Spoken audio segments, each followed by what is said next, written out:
Lubog na lubog si Harrison Webb sa malambot na leather na sofa sa sala, hawak ang isang malamig na serbesa habang nakatutok ang mga mata sa telebisyon. Tahimik ang gabi ng Huwebes, halos hating gabi na, at patapos na ang laro ng Lakers sa isang komportableng panalo. Solo niya ang buong apartment, ninanamnam ang kapayapaan matapos ang mahabang araw sa project management office na kanyang pinagtatrabahuhan. Si Vivian, ang kanyang asawa sa loob pa lang ng 2 buwan, ay umalis kanina. Nagpaalam itong pupunta sa kapatid niyang si Rachel para tumulong sa pamangking may mataas na lagnat. Nagalok si Harrison na sumama, pero iginiit ni Vivian na hindi na kailangan, na ilang oras lang naman daw siya at dapat magpahinga na lang si Harrison sa bahay. Noong una, tila isa iyong maalalahaning kilos. Nag-vibrate ang telepono ni Harrison sa coffee table. Umilaw ang screen na may pangalan ni Brandon. Kaibigan na ni Harrison si Brandon mula pa high school, isa sa mga matatag na pagkakaibigang tumatagal ng dekada. Kumunot ang noo ni Harrison nang makita ang oras. Bihirang tumawag si Brandon nang ganoon kagabi maliban kung may mahalagang sasabihin. Pinausin niya ang laro at sinagot ang tawag. "Hey pare, anong meron?" Ang boses ni Brandon sa kabilang linya ay tensyonado, nag-aalangan sa paraang hindi pa naririnig ni Harrison kailanman.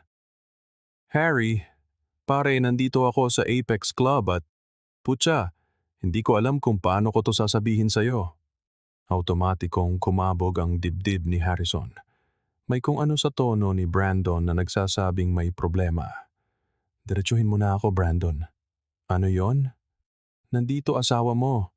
At sobrang lapit niya sa isang lalaki. Sobrang lapit pare. Nagsasayaw sila. At naghahalikan. Pasensya na kung ako pa ang nagsabi sa'yo nito." Parang gumuho ang mundo ni Harrison. Napaupo siya ng tuwid, halos mabitawan ang hawak na serbesa. "Sigurado ka bang siya yan?" Sabi niya na sa kapatid niya siya, inaalagaan yung pamangkin nilang may sakit. "Pare, kitang-kita ko siya ngayon. Pulang bestida, yung sinabi mong binili mo para sa birthday niya noong 1 buwan. Siya talaga to, Harry. Hindi ako tatawag kung hindi ako 100% sigurado." Napatayo na si Harrison, bumubulusok ang adrenaline sa kanyang mga ugat. "Nasaan ka eksakto?" "Huwag kang aalis dyan. Papunta na ako." Ibinaba niya ang tawag bago pa man makasagot si Brandon, habang hinahanap na ang susi ng kanyang kotse. Ang Apex Club ay nasa downtown Cleveland, mga 20 minuto ang layo kung normal ang trapiko. Narating ito ni Harrison sa loob ng 12 minuto, nilalagpasan ang mga yellow light at nagmamaneho ng may halong galit at pagdududa. Bawat pag-iisip ay parang isang saksak. Si Vivian na nagsinungaling, si Vivian na may ibang lalaki, si Vivian na sinisira ang lahat ng kanilang binuo sa loob lamang ng 2 buwan ng pagsasama. Paano nagagawang itapon ng isang tao ang lahat ng ganoon kabilis? Pagdating ni Harrison sa Apex Club, naghihintay si Brandon sa may pinto, halatang kinakabahan. Ang asul na ilaw mula sa neon sign ng club ay lumilikha ng anino sa kanyang nag-aalalang mukha. "Harry, bago ka pumasok, kailangan mong makita to. Nirecord ko kasi naisip kong kakailanganin mo ng pruweba." Inabot ni Brandon ang telepono at nasikmura si Harrison habang pinapanood ang video. Naroon si Vivian, napakaganda sa pulang bestidang maingat niyang pinili para dito. Iniisip kung gaano ito kaganda kapag suot na niya. Ngunit hindi niya iyon isinuot para sa kanya. Sumasayaw siya sa isang paraang hindi maikakailang malapit sa isang matangkad na lalaking blonde at may maayos na balbas. Ang mga kamay nito ay mariing nakahawak sa baywang ni Vivian. Ang kanilang mga katawan ay magkadikit at gumagalaw sa iisang ritmo. At pagkatapos, malinaw na malinaw, naghalikan sila. Hindi isang nagkamali o aksidenteng halik, kundi isang malalim at matagal na halik. Isang halik sa pagitan ng 2 taong halatang may namamagitan. Kinailangan ni Harrison na humawak sa rehas sa pasukan para hindi matumba. Nasaan siya ngayon? Ang boses ni Harrison ay lumabas na mas matatag kaysa sa kanyang nararamdaman, isang automatikong depensa. Huli kong tingin, nasa dance floor pa rin siya, malapit sa bar. Hindi niya pa ako nakikita, sabi ni Brandon, na may tunay na pag-aalala. Gusto mo bang samahan kita sa loob, pare? Aalalayan kita. Hindi, kaya ko to. Isinauli ni Harrison ang telepono at pumasok sa club ng may determinadong mga hakbang. Ang malakas na tugtog ay yumayanig sa mga pader, ang mga strobe light ay humihiwa sa kadiliman, at ang hangin ay puno ng pinaghalong amoy ng pabango, pawis at alak. Nakipagsiksikan si Harrison sa mga nagsasayaw na tao, ang kanyang focus ay matalim.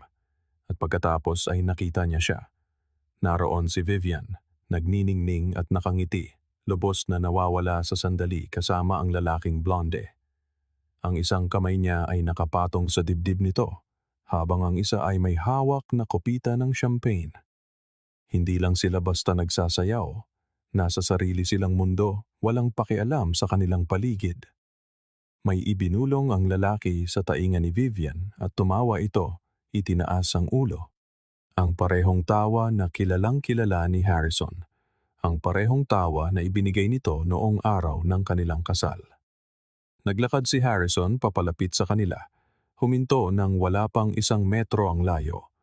Tahimik lang siyang nakatayo roon, nagmamasid. Ilang segundo rin ang lumipas bago naramdaman ni Vivian ang kanyang presensya. Nang magtama ang kanilang mga mata, natigilan siya.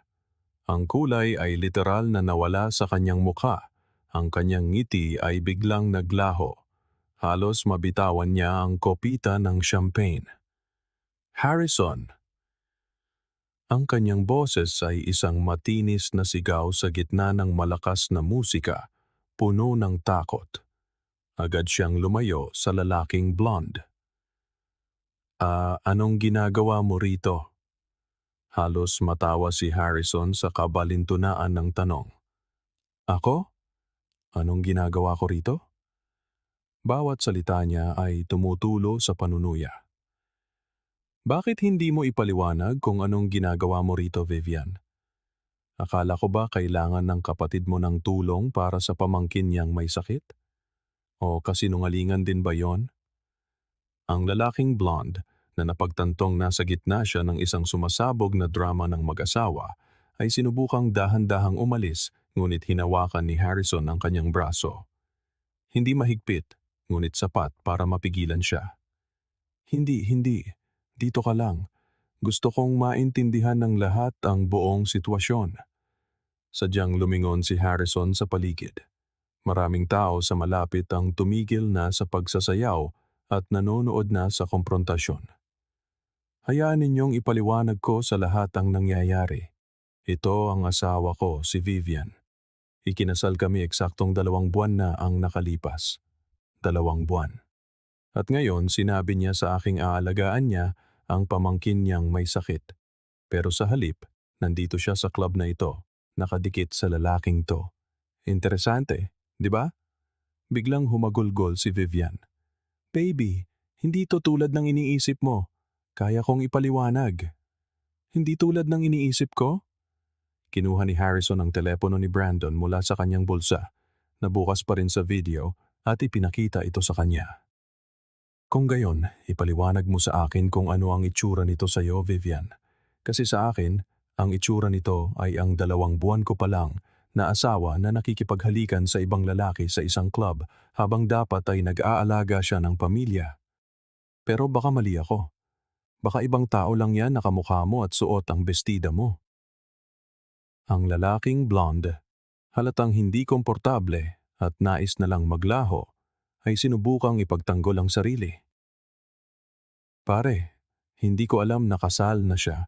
Wala siyang suot na singsing nung nagkakilala kami sa office happy hour nung 1 linggo. Siyempre wala, sabat ni Harrison. Ang boses niya ay puno ng kamandag. Misteryosong nahulog siguro ang singsing sa daliri niya bago siya pumasok dito, no? O baka itinago niya sa pitaka para hindi makasagabal sa mga plano niya para sa gabing ito. Ibinaling niya ang tingin kay Vivian. na ngayon ay halatang nanginginig. Gaano nakatagal, Vivian? Gaano nakatagal to? At huwag kang magsisinungaling sa akin. Ubos na ang pasensya ko.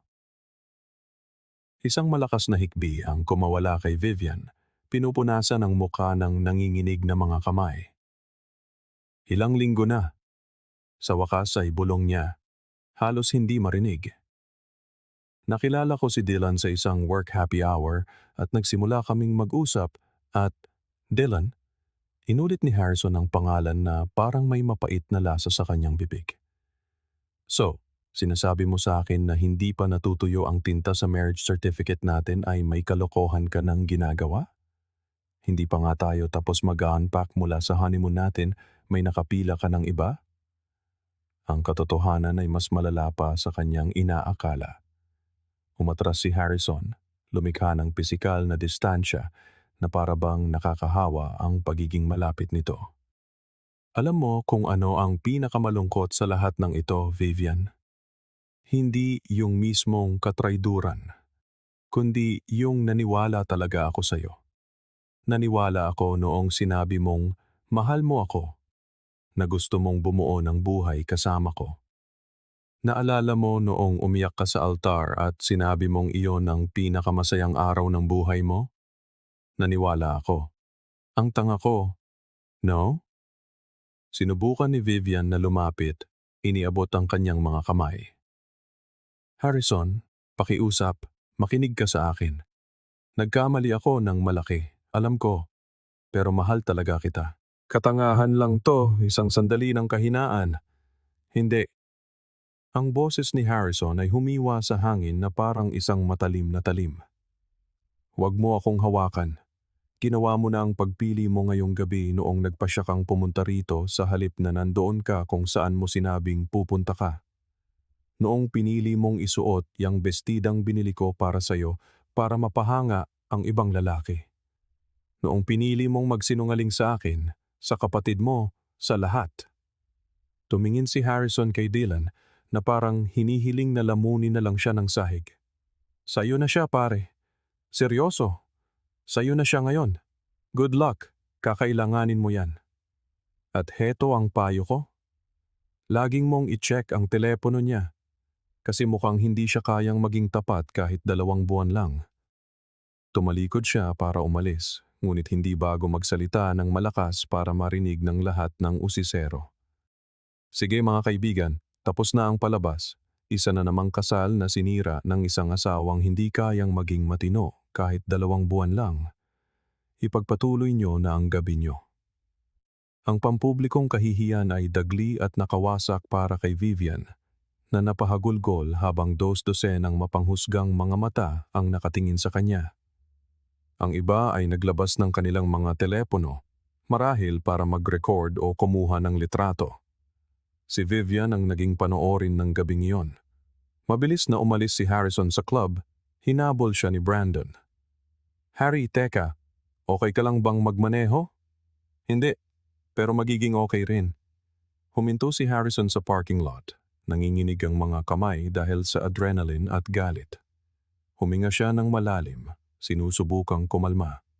Salamat sa pagtawag, Brandon. Seryoso. Alam kong hindi naging madali yon. Pare, para saan pa't magkaibigan tayo? Hindi ko hahayaang paglaruan ka na lang na parang tanga. Ipinatong ni Brandon ang isang kamay sa balikat ni Harrison. Gusto mong sa bahay ka muna? May serbesa sa ref at hindi ka dapat mag-isa ngayon. Umiling si Harrison. Hindi, kailangan kong umuwi. May mga kailangan akong asikasuhin ngayong gabi. Hindi rin naman siya makakatulog kahit subukan niya. Kumukulo ang galit sa loob niya, ngunit sa ilalim nito ay isang malamig na determinasyon. Hindi siya magiging biktima. Kikilos siya. Pag-uwi ni Harrison, ang una niyang ginawa ay maghanap ng ebidensya. Kung naging matapang si Vivian na manloko ng hayagan, malamang ay nag-iwan siya ng mga bakas kahit saan. Dumiretso siya sa kanilang shared office. At doon, nakapatong sa mesa ay ang tablet ni Vivian. Ang tablet na lagi niyang nakakalimutang dalhin. Binuksan ito ni Harrison. Hindi nito binago ang password. masyadong nagtiwala o sadyang pabaya. Ang natuklasan niya ay nakapanlulumo. Mga mensahe, 12-dosenang mensahe sa pagitan ni Vivian at Dylan.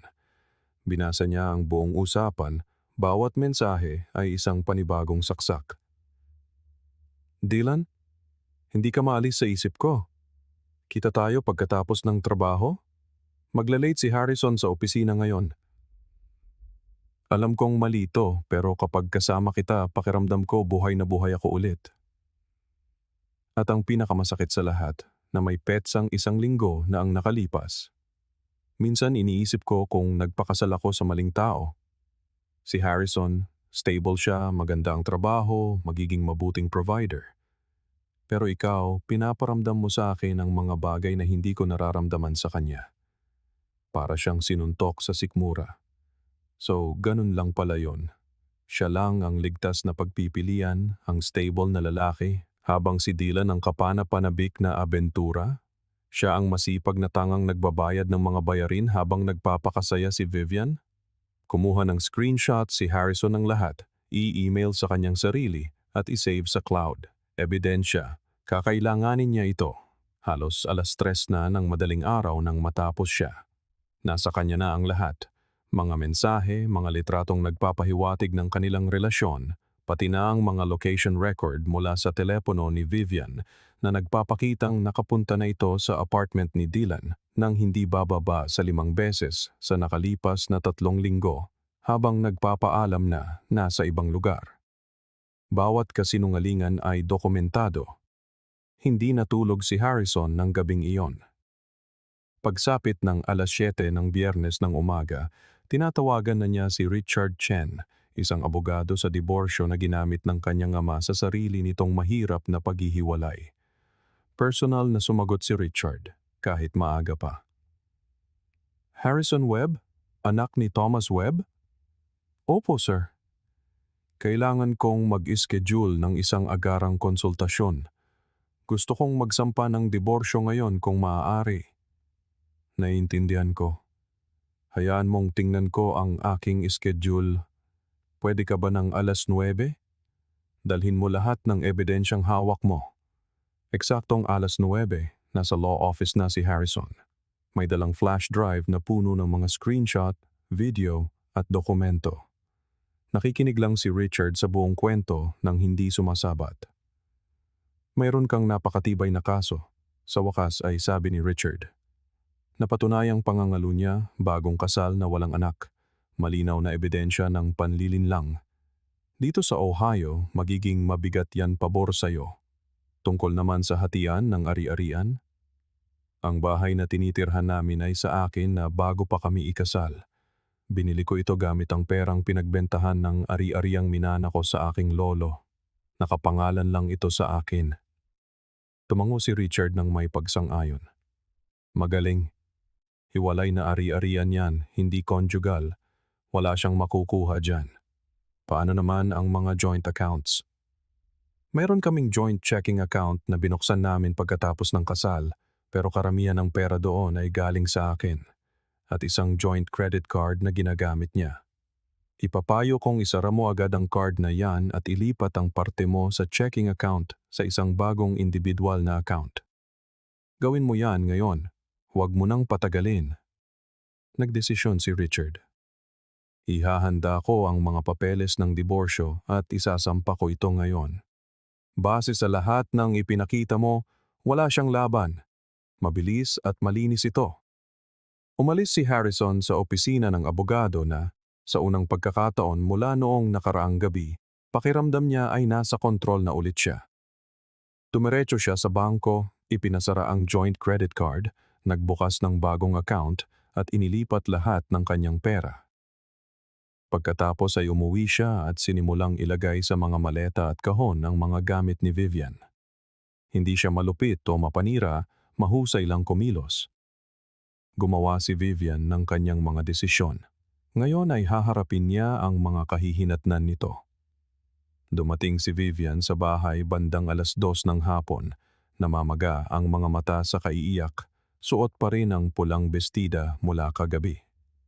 Natigilan siya sa pintuan nang makita ang mga nakaempaking maleta at kahon sa sala. Harrison, kailangan nating mag-usap. Hindi ka magsasalita ngayon. Makikinig ka. Umupo si Harrison sa sofa. Ang kanyang kalmado ay nagyayelo at mas nakakatakot kaysa sa anumang sigaw. Magiging malinaw ako dahil ayoko nang mag-aksaya pa ng oras dito. Tapos na ang kasal. Walang diskusyon, walang couples therapy, walang subukan natin ulit. Tapos na. Kaninang umaga, nagsampa na ako ng diborsyo.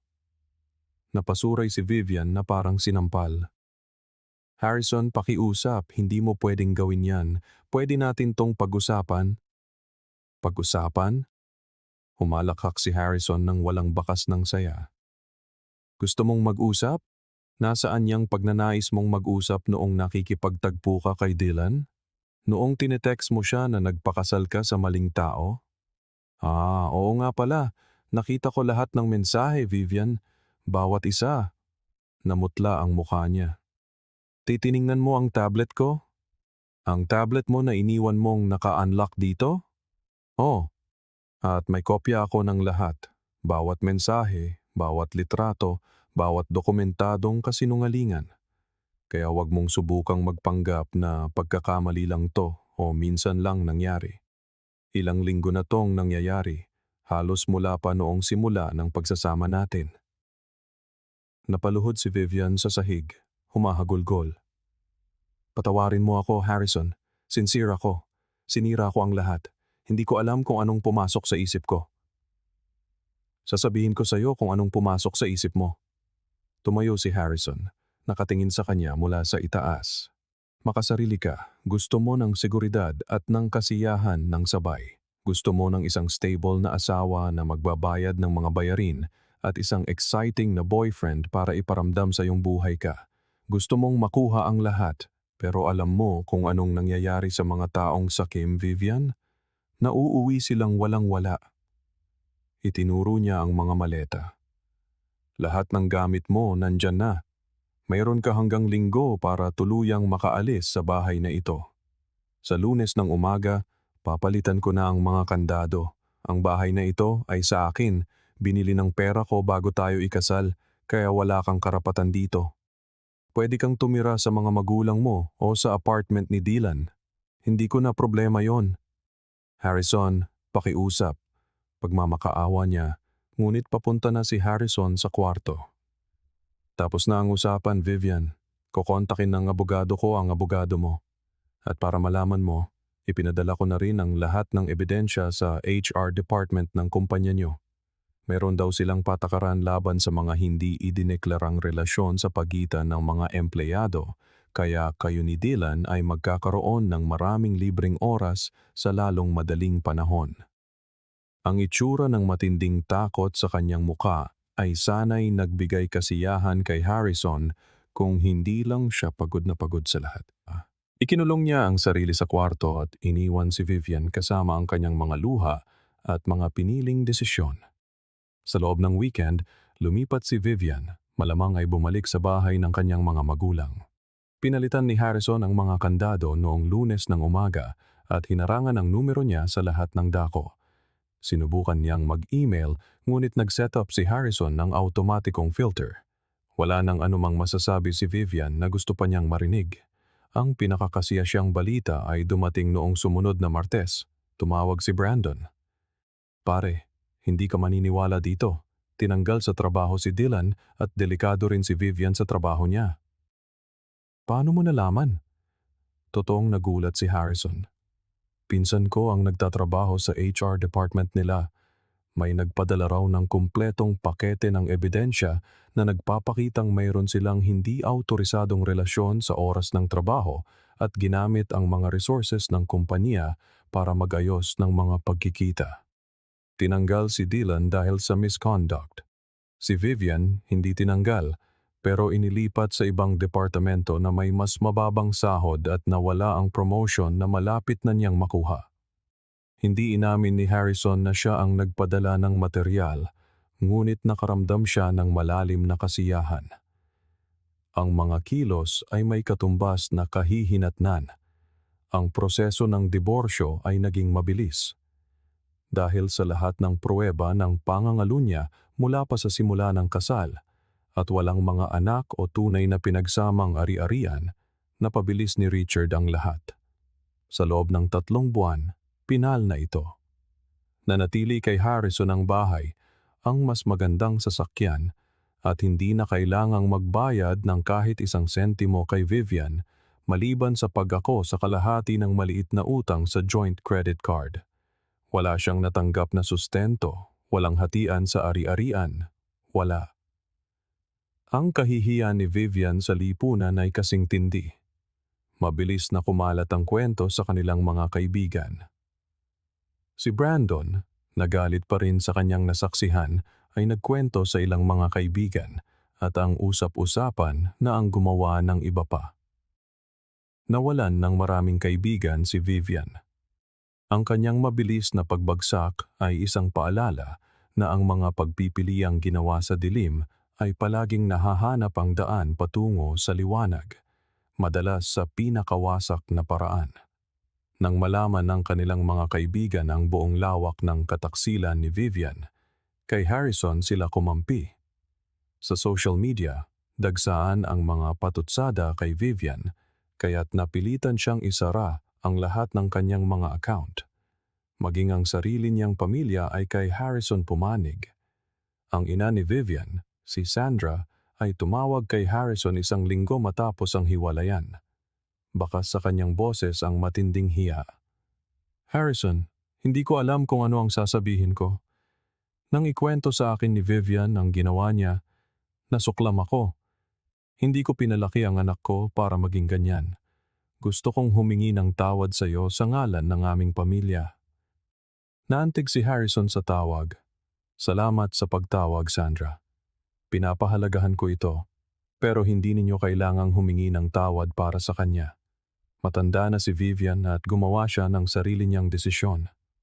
"Kahit na," sagot ni Sandra. "Palagi kang naging mabuti sa kanya at sa amin. Nararapat sa iyo ang higit pa riyan. Kung kailangan mo ng anuman, kahit ano, tawagan mo lang ako. At Harrison, sana'y makahanap ka ng isang taong tunay na magpapahalaga sa iyo."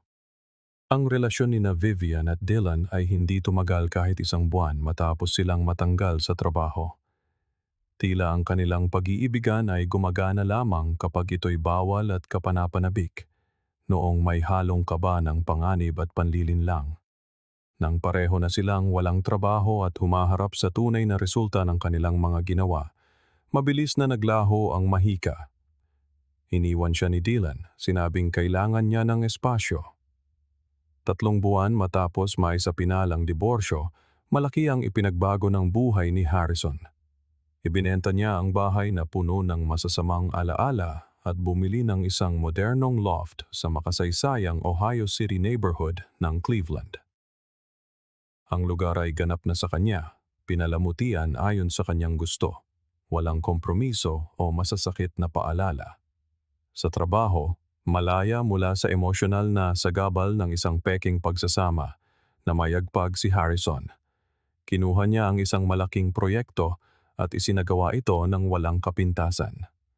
6 na buwan matapos ang hiwalayan, na-promote siya bilang senior manager na may 40% na pagtaas ng sahod.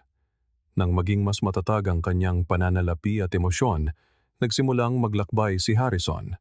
Isang bagay na laging inirereklamo ni Vivian na sayang lang sa pera. Nag-isa siyang pumunta sa Japan. Ginugol ang 2 linggo sa pagtuklas sa Tokyo at Kyoto at muling hinahanap ang kanyang sarili na wala ang isang taksil na kasama. Nagtungo rin siya sa Europa, Barcelona, Paris, Amsterdam. Bawat paglalakbay ay isang muling pagtuklas, isang pagpapatunay na hindi natapos ang kanyang buhay, bagkus ay nagsimula lang muli. Sa isang ski trip sa Aspen, Colorado, 1 taon matapos ang diborsyo, nakilala ni Harrison si Melissa sa isang hapunan sa lodge kung saan siya tumutuloy. Kasama niya ang isang grupo ng mga kaibigan, isang yoga instructor mula sa Denver, at nagkataong naupo sila sa magkakatabing mesa. Nang di sinasadyang magkapalit ng order nila ang waiter, Nagsimulang mag-usap sina Harrison at Melissa at hindi na sila tumigil. Ginugol nila ang buong gabi sa bar ng lodge, nag-uusap tungkol sa paglalakbay, trabaho at buhay. Mayroon si Melissa na isang kalmado ngunit masiglang enerhiya na naging kaakit-akit para kay Harrison. Nang banggitin niyang taga-Denver siya, na 2 oras lang na flight mula sa Cleveland, nakaramdam si Harrison ng pag-asa. Nagpalitan sila ng numero at sa unang pagkakataon mula noong diborsyo, tunay na ninais ni Harrison na mas makilala ang isang tao. Nagsimulang magkita ng regular sina Harrison at Melissa, salita ng weekend kung sino ang bibisita sa isa't isa. Mula sa simula, naging ganap na tapat si Harrison tungkol sa kanyang nakaraan.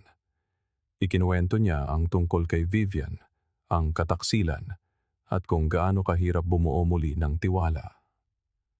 Nakinig si Melissa ng walang panghuhusga, ibinahagi rin ang sarili niyang mga kwento, at binuo nila ang isang relasyong nakabase sa lubos na katapatan mula sa unang araw.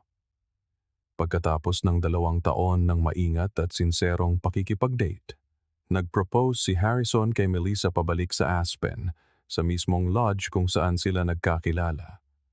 Sa pagkakataong ito, sigurado na siya. Nagdaan sila sa premarital counseling, nagkaroon ng malalalim na usapan tungkol sa mga inaasahan, pamilya, pananalapi. Lahat. Walang pagmamadali. Walang binaliwalang masamang senyales. Tanging 2 tao lamang na tunay na magkakilala ang pumiling bumuo ng buhay ng magkasama. Ang kasal ay maliit ngunit perpekto. 50 malalapit na kaibigan at pamilya lamang sa isang outdoor ceremony sa isang ubasan malapit sa Denver. Si Brandon muli ang best man at sa kanyang talumpati, nagbiro siya na sa pagkakataong ito ay hindi na niya kailangang tumawag ng desperado mula sa mga nightclub. Nagtawanan ng mga tao ngunit alam ni Harrison ang malalim na katotohanan sa likod ng biro. Ang tawag na iyon mula kay Brandon ay nagligtas sa kanyang buhay. Iniligtas siya mula sa mga taon ng pagdurusa at kasinungalingan. Samantala, si Vivian ay patuloy sa kanyang pagbagsak. Ang huling balita na narinig ni Harrison mula sa mga kakilala, pangatlong bigong relasyon na niya mula noong diborsyo, nananatili sa parehong mababang posisyon sa trabaho, nakatira sa isang maliit na apartment na malayo sa mga kaibigan at pamilya. Dala-dala ang reputasyong siya mismo ang gumawa. Ang kanyang ina, si Sandra, ay paminsan-minsan nagpapadala ng mensahe kay Harrison tuwing may espesyal na okasyon, laging magalang at laging nanghihinayang sa mga naging desisyon ng kanyang anak. Magalang na sumasagot si Harrison ngunit nanatili siyang may distansya. 3 taon matapos ang gabing iyon sa Apex Club, hindi na makikilala si Harrison kumpara sa dati. Sila ni Melissa ay bumili ng magandang bahay sa isang tahimik na lugar kung saan pareho silang maaaring magtrabaho ng remote. Nagampon sila ng 2 aso, isang bagay na hindi pinayagan ni Vivian. Nagbuntis si Melissa at nagkaroon sila ng anak na babae, si Emma, na nagdulot kay Harrison ng kaligayahang hindi niya akalaing posible. Hindi na siya lumingon pa. Ang aral na natutunan ni Harrison mula sa gabing iyon ay malinaw at makapangyarihan. Ang mga tunay na kaibigan ay nagbababala sa iyo kahit mahirap at hindi komportable. Ang mabilis at desididong pagkilos sa harap ng kataksilan ay hindi kahinaan, kundi paggalang sa sarili. May mga taong mas maagang ipinapakita kung sino talaga sila at gaano man kasakit iyon sa simula.